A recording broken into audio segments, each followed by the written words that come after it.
Ciao a tutti, io sono Elena, benvenuti in un mio nuovo tutorial. Oggi realizziamo insieme una tasca applicata come questa. Questa tasca può essere messa su una borsa, uno zaino, una giacca o una camicia e può essere anche di colore diverso. Mi raccomando, lasciatemi un like e un commento qui sotto per dirmi come avete utilizzato questa tasca. Iscriviti al mio canale se non l'hai già fatto e attiva la campanella per rimanere aggiornato su ogni uscita di un nuovo video.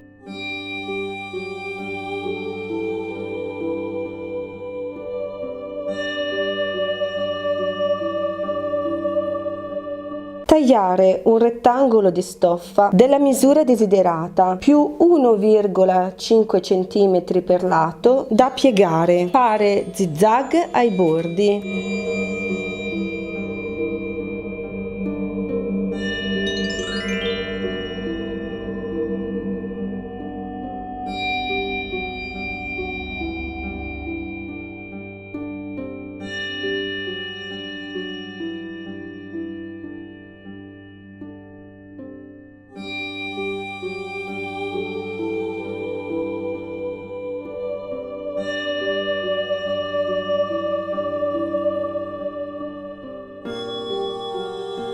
Piegare la parte alta della tasca a 1,5 cm a rovescio e cucire.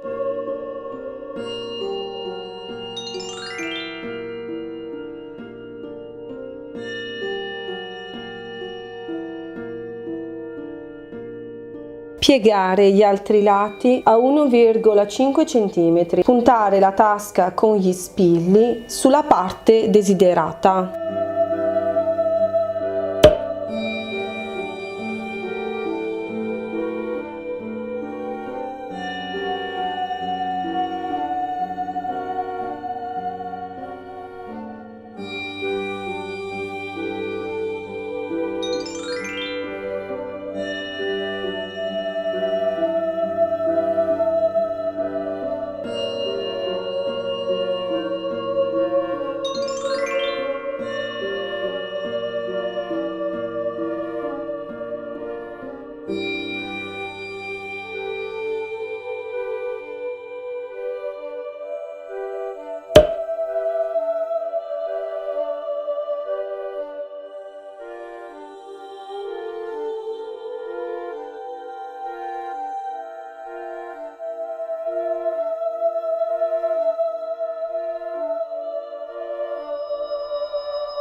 E cucire a filo.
Spero che questo video ti sia stato utile. Iscriviti al mio canale se non l'hai già fatto. Seguimi anche su Facebook, Instagram, Twitter, Pinterest e Vero. E visita il mio sito eleamoda.it. Ci vediamo la prossima settimana con un nuovo video.